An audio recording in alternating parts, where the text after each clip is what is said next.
한 번 더 인사하겠습니다. 얼굴만 봐도 은혜가 됩니다. 얼굴만 봐도 은혜가 됩니다.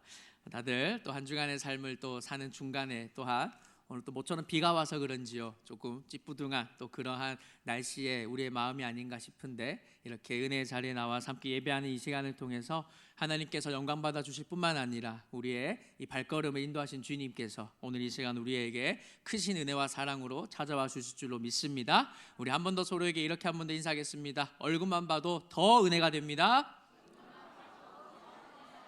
아멘. 오늘부터 3주간 십자가의 길이라는 이 큰 단락을 가지고 세 편의 시리즈 설교를 하려고 합니다. 이번 3주간의 설교는 제가 마음먹기로 철저히 예수님 중심으로 한번 설교를 설교문을 작성해 보아야 되겠다, 묵상해 보아야 되겠다, 그런 생각을 가졌습니다. 그래서 설교 내용 안에 우리 개인의 또한 교회에 대한 적용이나 이런 부분이 깊게 다루지 않을 수도 있습니다. 그러나 중요한 것은 우리가 예수님께 집중하여 묵상하는 이것이 사실 설교의 가장 큰 핵심 아니겠습니까? 그래서 이 3주간 수요 예배 시간을 통해서 우리가 철저히 예수님을 생각하고 또 예수님께서 걸어가신 그 십자가의 길을 우리가 함께 묵상하면서 우리가 맞이하는 고난주간을 우리가 또한 맞이하고, 또한 예수님의 그 십자가의 구원의 그 값비싼 은혜를 우리가 더욱더 누리며 나아가게 되기를 주님의 이름으로 간절히 축원합니다. 오늘은 그 첫 번째 시간으로 십자가의 길, 바로 결단에 관련한 말씀을 함께 나누고자 합니다. 오늘 본문의 말씀의 배경이 되는 장소는 우리가 너무나도 익히 잘 아는 그런 장소일 겁니다. 바로 십자가를 앞에 두시고 겟세마네 동산에서 땀방울이 핏방울이 되도록 기도하셨던 바로 그 예수님의 모습이 기록된 장면이 바로 오늘 이 본문의 말씀인데요. 오늘 본문 36절에 보면 예수님께서 제자들과 함께 겟세마네라는 곳에 이르셨다라는 말씀으로 시작을 합니다. 그런데 본격적인 말씀에 들어가기에 앞서서 우리는 여기서 멈춰서서 잠깐 고민해 볼 지점이 하나 있습니다. 마태는 이 겟세마네를 단순한 장소적 의미로 기록을 하고 있는 반면에 다른 복음서인 요한복음에 가보면 예수님께서 기도하신 곳을 가리켜 겟세마네라는 지명 대신에 동산이라는 표현을 사용하는 것을 우리가 볼 수 있습니다. 요한복음 18장 1절 말씀에 보면 예수께서 이 말씀을 하시고 제자들과 함께 기드론 시내 건너편으로 나가시니 그곳에 동산이 있는데 제자들과 함께 들어가셨다, 이렇게 말씀을 하고 있습니다. 그래서 우리는 이 겟세마네를 이 겟세마네라고 하지 않고 겟세마네 동산이라는 표현을 쓰는 이유가 바로 이 공관복음과 요한복음에서 각각 이 지명과 동산으로 부르고 있기 때문에 이 두 개를 합쳐서 겟세마네 동산, 이렇게 우리가 쉽게 부르는 건데요. 요한복음에서 겟세마네를 동산이라고 한 것은 분명한 영적인 의미가 그 안에 담겨 있기 때문입니다. 성경이 보여주는 구속사의 전체 흐름 속에서요, 첫사람 아담이 실패했던 그 동산을 마지막 아담이신 예수님께서 이 겟세마네 동산을 통해 어떻게 회복하시는지를 보여주는 과정이 바로 이 안에 담겨 있기 때문입니다. 오늘 설교의 주제는 이게 아니기 때문에 이 동산 모티브에 대한 자세한 이 의미는요, 바이블키 2기 수강생들은 조만간 누릴 수 있게 됩니다.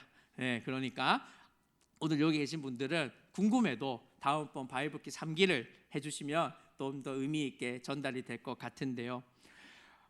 그런 맥락을 넘어서 우리가 이 동산의 의미를 조금 더 깊이 있게 좀 살펴보았으면 좋겠는 것은, 첫 번째 동산인 에덴은 여러분 어떤 곳이었습니까? 모든 것이 완벽하고 평화롭고 풍요로웠으며 부족함이 없었던 곳이 바로 에덴 동산 아닙니까? 그런데 그 완벽한 환경 속에서 첫사람 아담은 어떤 결단을 내렸습니까? 그는 하나님처럼 되고 싶다라는 교만함으로 인하여서 결국에는 선악을 알게 하는 그 나무 열매를 따먹으며 이렇게 외쳤습니다. 내 뜻대로 되기를 원하나이다. 그 결과 에덴은 어떻게 됐습니까? 인류가 하나님을 등지게 한 실패의 동산이 되었고 낙원을 잃어버린 상실의 장소가 되고 말았습니다. 그런데 오늘 예수님께서 계시는 이 겟세마네 동산은 어떻습니까? 이곳은 에덴 동산과는 정반대의 환경입니다. 칠흑 같은 어둠이 깔려 있고 앞으로 고독과 배신의 그림자가 짙게 드리워질 곳입니다. 무엇보다 이곳의 이름 뜻 자체가요, 우리에게 많은 것을 시사합니다. 히브리어로 겟세마네라는 이 가트 쉐마님이라는 뜻은 기름을 짜는 틀이라는 뜻입니다. 이곳에서 올리브 열매를 틀에 넣고 무거운 돌로 눌러서 진한 기름을 짜던 곳이 바로 이곳이었는데, 바로 이곳에서 예수님께서는 자신의 영혼이 하나님의 공이라고 하는 그 거대한 진노 아래에서 으깨어지고 있는 장소가 바로 이 겟세마네 동산이었다라는 것입니다. 바로 이 고통의 틀 속에서 예수님은 첫사람 아담과는 전혀 다른 선언을 하시는 것이죠. 나의 원대로 마시옵고 아버지의 원대로 하옵소서. 아담이 에덴 동산에서 내 뜻대로 하겠다, 하나님 없이 내가 하나님처럼 되겠다라고 하며 고집 피워 닫아버린 그 생명의 문을 오늘 예수님께서는 이 겟세마네라는 이 겟세마네 동산에서 고통의 틀 속에서 아버지 뜻대로 하소서라는 결단으로 새 생명의 문을 열고 계신다라는 것입니다. 오늘 본문을 통해서 이렇게 십자가의 길을 열어가시는 예수님의 결단을 함께 따라가 보려고 합니다. 과연 겟세마네 동산에서 주님은 어떤 결단을 거쳐 우리를 위한 십자가의 길을 걸어가 주셨을까요? 첫 번째, 십자가의 길을 향한 결단, 첫 번째는 고통을 직면한 결단이 있었다라는 것입니다. 우리 본문 37절은요, 그날 밤의 분위기를 이렇게 묘사하고 있습니다. 제가 읽어드리겠습니다. 베드로와 세베대의 두 아들을 데리고 가실새 뭐합니까? 고민하고 슬퍼하사라고 기록합니다. 여러분, 여기서 고민하고 슬퍼하다라는 표현은 그냥 우리가 일상적으로 느끼는 어떤 우울감, 슬픔, 어떤 스트레스 그 정도를 의미하는 것이 아닙니다. 슬프다의 헬라어 원어인 아데모네이는 집을 잃어버린 상태, 혹은 어찌할 바를 몰라 넋이 나가버린 상태라고 하는 매우 강력한 불안과 혼란, 그리고 당혹감을 내포하는 단어가 바로 이 슬픔에 담겨 있다라는 것입니다. 그러니까 지금 예수님의 심정은 어떠하냐면 마치 어린아이가요, 부모와 함께 시장통에 갔다가 그 시장 한복판에서 부모의 손을 놓쳤을 때 그때 오는 부모든 자녀든 그때 오는 그 막막함, 그 공포감, 그 불안감으로 가득 채워진 상태에 지금 예수님이 놓여 계셨다라는 것입니다. 심지어 주님은 38절에 제자들에게 이렇게 고백합니다. 내 마음이 매우 고민하여 죽게 되었으니. 여기서 죽게 되었다라는 것은 이 시편 42편에 보면 나의 영혼아 어찌하여 낙심하며 어찌하여 내 속에서 불안해하는가라는 것 같은 비통한 탄식을 연상시킵니다. 죽을 만큼의 낙심과 불안감이 예수님을 가득 덮쳤다는 것이죠. 하나님의 아들이신 그분이, 온 우주의 창조주이신 그분이 지금 감당할 수 없을 만큼의 공포와 불안감으로 온몸을 떨고 계신다라는 것입니다. 그런데요, 이러한 공포, 이러한 불안, 이러한 정말 어떻게 해나갈 수 없는 이 슬픔, 이 고통 가운데에 예수님의 다음 모습을 보시면 어떠합니까? 우리 39절 말씀 앞부분만 한번 읽어보도록 하겠습니다. 조금 나아가사 얼굴을 땅에 대시고 엎드려 기도하여입니다. 조금 나아가셨다라는 것입니다. 사랑하는 여러분, 우리는 여기서 중요한 신앙의 원리를 발견하게 됩니다. 많은 성도들이 믿음이 좋으면 슬퍼해서는 안 돼, 항상 기뻐하라 하셨으니까 힘든 내색하면 안 돼, 그렇게 하면서 자신의 아픔을 때로는 종교적인 가면 뒤에 숨기곤 합니다. 그도 그럴 것이요, 세상은 그 고통 앞에서 눈물을 보이지 않고 이를 악물며 살아가는 것을 강함이라고 가르치기 때문일 겁니다. 그러나 오늘 주님은 우리에게 전혀 다른 길을 보여주십니다. 주님은요, 아프면 아프다고, 죽을 것 같으면 죽을 것 같다고 하나님 앞에 정직하게 나아갔다라는 것입니다.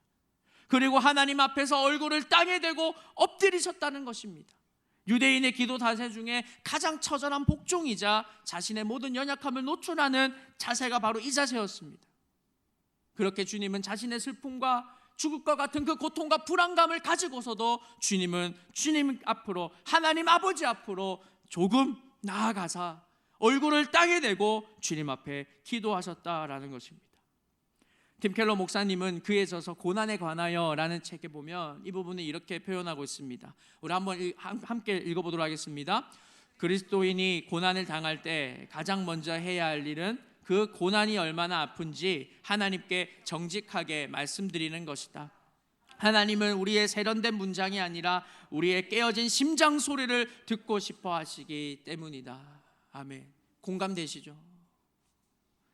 지금 겟세마네 동산에서 보여주시는 예수님의 모습은 세상의 눈으로 볼 때는 왜 저렇게 두려워하는 거야? 왜 저렇게 무서워하는 거야? 힘없어 보이거나 무력해 보일 수도 있겠지만 오히려 주님은 그 죽을 것 같은 고통과 공포 속에서도 그 아픔을 안고 하나님 아버지께로 조금 더 나아가려고 하는 강력한 결단으로 주님 앞으로 나아갔다라는 것입니다. 이것이 바로 주님께서 우리에게 보여주시는 첫 번째 결단의 모습입니다. 진정한 결단은 내 힘으로 고통을 지워버리거나 감정을 지워버리는 독한 참을성을 의미하는 게 아닙니다. 그 고통을 안고도 그 고통을 느끼더라도 하나님 앞으로 조금 더 나아갈 수 있는 것. 담대하게 나갔다라고 하지 않습니다. 조금 나아가셨다. 이 표현이 얼마나 우리에게 큰 은혜를 주는지 모르겠습니다. 나의 연약함을 숨기는 것이 능사가 아니라 부모의 손을 놓친 아이와 같을지라도 하나님 앞에 얼굴을 땅에 묻고 주님, 저 정말 죽을 것 같습니다. 너무나 힘듭니다라고 막막한 그 마음 그대로를 아버지 앞에 정직하게 대면하는 그 결단이 바로 우리를 살리는 그 십자가의 길을 걸어가는 예수님의 첫 번째 걸음이 되었다라는 것입니다. 바로 그 결단의 시작이 우리를 구원케 하셨다라는 것이지요. 그런가 하면 둘째로 십자가의 길을 향한 두 번째 결단은 잔을 받기로 하는 수용의 결단이 예수님에게 있었다라는 것입니다. 앞서 표현한 대로 하나님의 아들이신 주님께서, 온 우주의 창조주이신 주님께서 이처럼 감당할 수 없는 만큼의 공포와 불안감으로 온몸을 떨고 계신 이유가 무엇이었겠습니까? 단순히 죽음이 무서워서였을까요? 아니겠지요. 바로 예수님께서 마셔야 할 그 잔 때문이었습니다. 이 잔의 정체를 우리가 알면 예수님의 결단 앞에 우리는 숙연해질 수밖에 없습니다. 크게 두 가지 의미로요, 이 잔의 의미를 정리할 수 있을 것 같습니다. 첫 번째, 이 잔은 바로 하나님의 진노가 가득 담긴 잔이었습니다. 성경 전체에서 이 잔에 대해서 하나님의 공의로운 심판을 상징하는 부분들이 꽤 많이 있는데 대표적인 본문이 시편 75편 8절의 말씀입니다. 우리 함께 읽어보도록 하겠습니다. 여호와의 손에 잔이 있어 술 거품이 일어나는도다. 속에 썩은 것이 가득한 그 잔을 하나님이 쏟아내시나니 실로 그 찌꺼기까지도 땅의 모든 악인이 기울여 마시리로다. 여러분, 이 잔에는 무엇이 들어있다고 말합니까? 썩을 것들이 들어있다 합니다. 이 썩을 것들이 뭡니까? 바로 에덴 동산 이후에 인류가 하나님을 거역하며 쌓아온 모든 추악한 죄악들이 바로 이 잔 안에 담겨 있었다라는 것입니다. 우리의 교만, 우리의 탐욕, 우리의 거짓, 그리고 하나님 없이 살려 했던 그 모든 반역의 결과가 그 안에, 그 잔에 담겨 있었다라는 것입니다. 그리고 무엇보다 그 속에는 그 죄를 향해 쏟아 부으시는 하나님의 거룩한 진노가 함께 담겨 있었다라는 것이죠. 바로 이것을 거룩하신 성자 예수님은 알고 계셨던 것입니다. 그 잔이 담고 있는 죄의 비참함과 그 죄를 향해 쏟으시는 하나님의 진노의 화염이 얼마나 뜨거운지 누구보다 더 잘 아셨다라는 것입니다. 그래서 죽을 것 같은 슬픔으로 전율하신 것이죠. 그런가 하면 이 잔이 가지는 무엇보다도 고통스러운 의미 두 번째는 바로 성부 하나님의 심판 아래 놓이는 언약적 버림을 뜻하는 잔이었기 때문입니다. 여러분, 이 잔을 마시는 순간 영원 전부터 성부 하나님과 단 한순간도 끊어진 적 없었던 성자 예수 그리스도께서 이 세상의 모든 죄를 뒤집어 쓴 채 아버지께로부터 심판의 저주를 받고 진노의 잔을 받고 외면당해야 하는 영적 유기의 시간이 시작됨을 예수님은 알았다라는 것입니다. 시편 기자의 이 비통한 탄식은 사실 그날 밤 겟세마네에서의 주님이 내뱉으신 영혼의 비명과도 같았습니다. 시편 88편 14절의 말씀에 이같이 고백합니다. 함께 읽겠습니다. 여호와여 어찌하여 나의 영혼을 버리시며 어찌하여 주의 얼굴을 내게서 숨기시나이까. 아멘. 우리는 예수님께서 십자가에 달리셨을 때 하셨던 고백을 우리는 알 것입니다. 아버지 어찌하여 나를 버리셨나이까. 예수님은 이 잔을 마시기 이전부터 이 잔을 마시는 순간 나는 하나님 앞에서 한 번도 끊어본 적 없었던 아버지 안에서 나는 죄로 인한 언약적 끊어짐을 경험할 수밖에 없구나, 언약적 버림을 경험할 수밖에 없구나라는 그 사실을 예수님은 알았다라는 것입니다. 성경에서 하나님의 얼굴은 곧 은혜와 사랑을 의미합니다.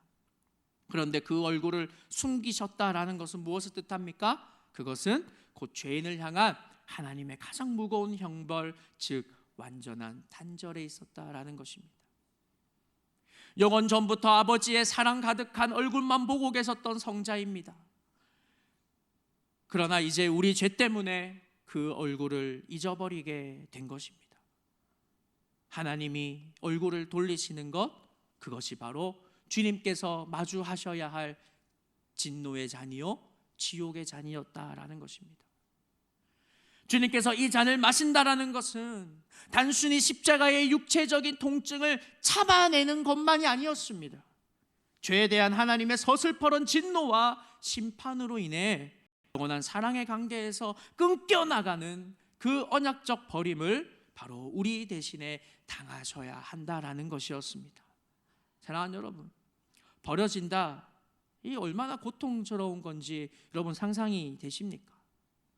사람과 사람 간에서도 배신을 당하면 그렇게 마음이 아프고 그렇게 힘든데 하물며 하나님 아버지께로부터 버림을 당한 것과 같은 언약적인 단절을 느낄 때 그 얼마나 고통이 크셨겠습니까?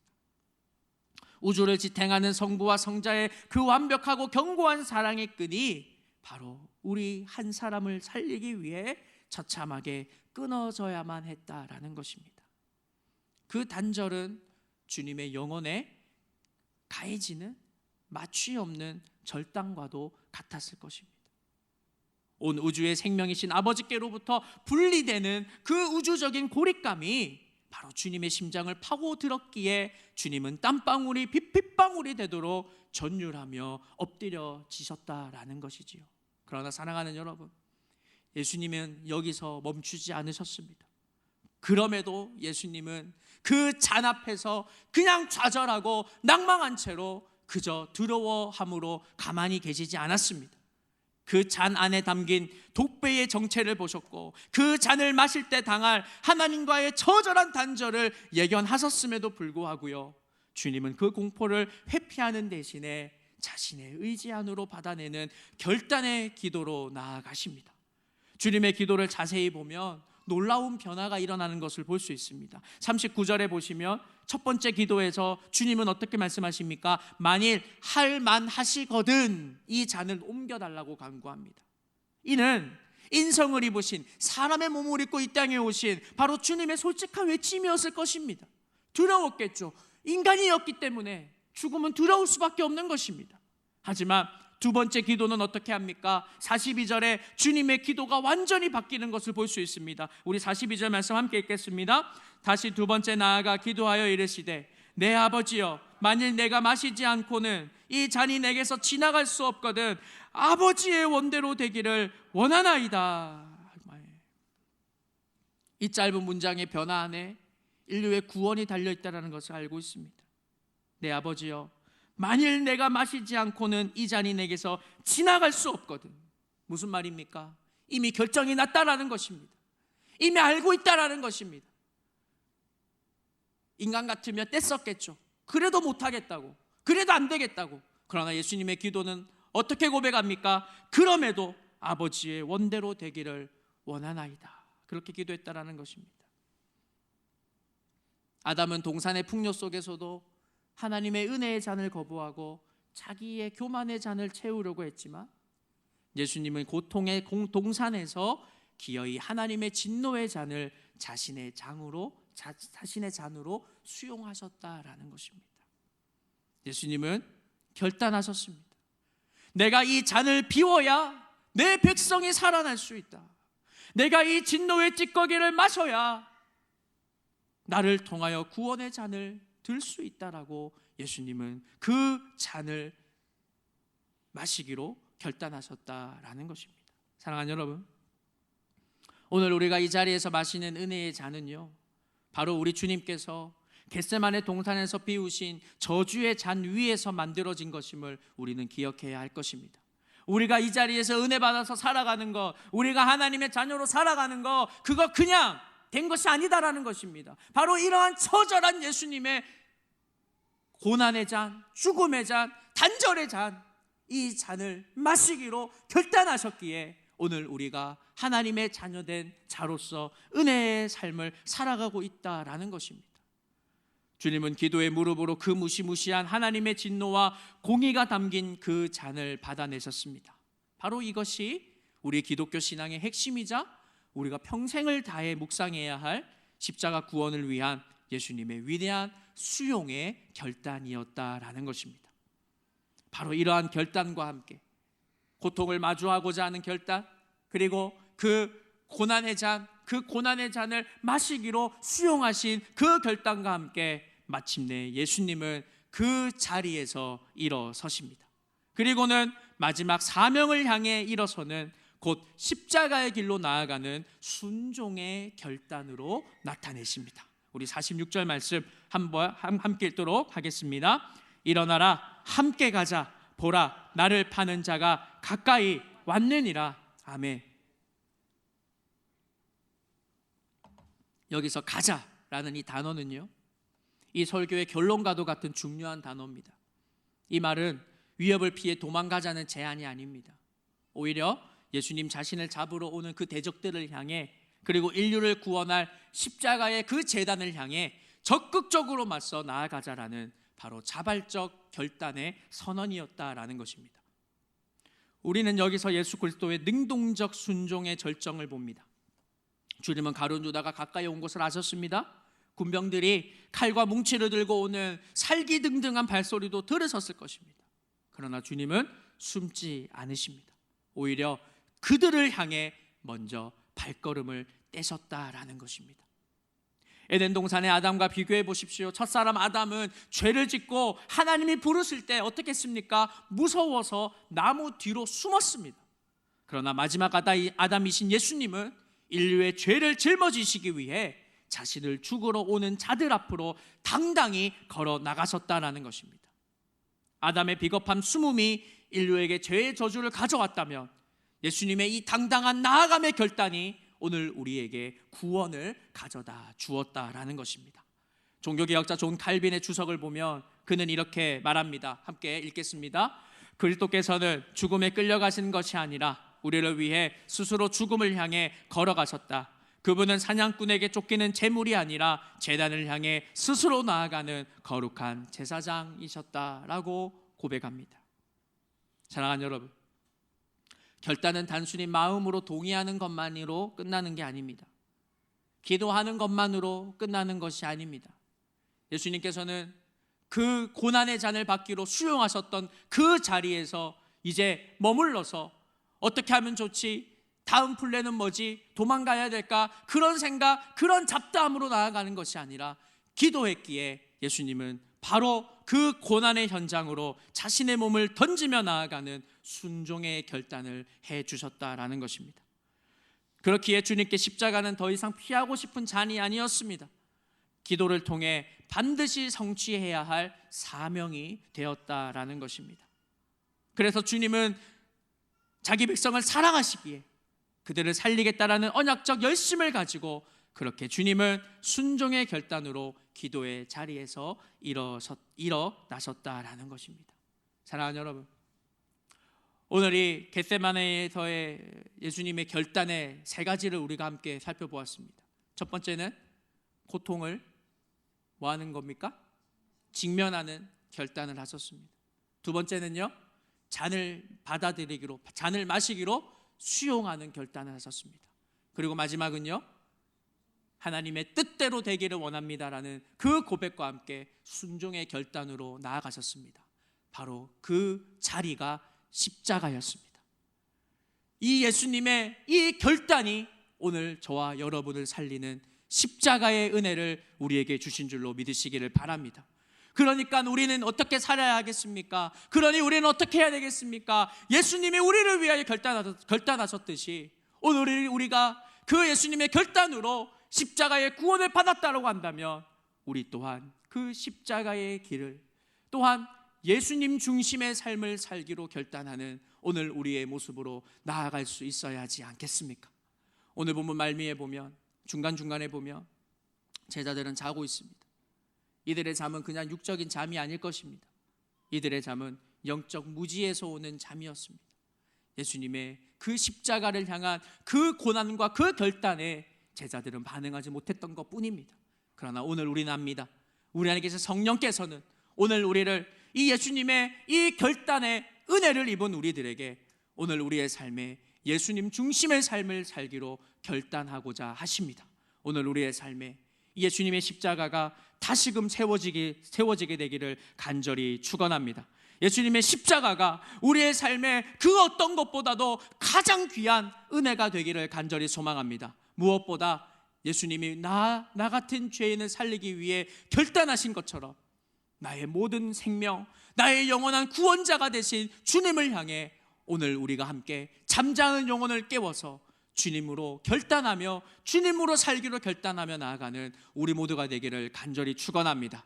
그래서 오늘 우리의 삶에, 오늘 우리가 맞이할 그 고난주간을 우리가 함께 나아갈 때에 주님의 십자가, 그 십자가의 사랑, 그 십자가의 은혜를 마음껏 간직하고 누리며 살아가는 우리 모두가 되기를 주님의 이름으로 간절히 축원합니다. 함께 제가 말씀을 기억하면서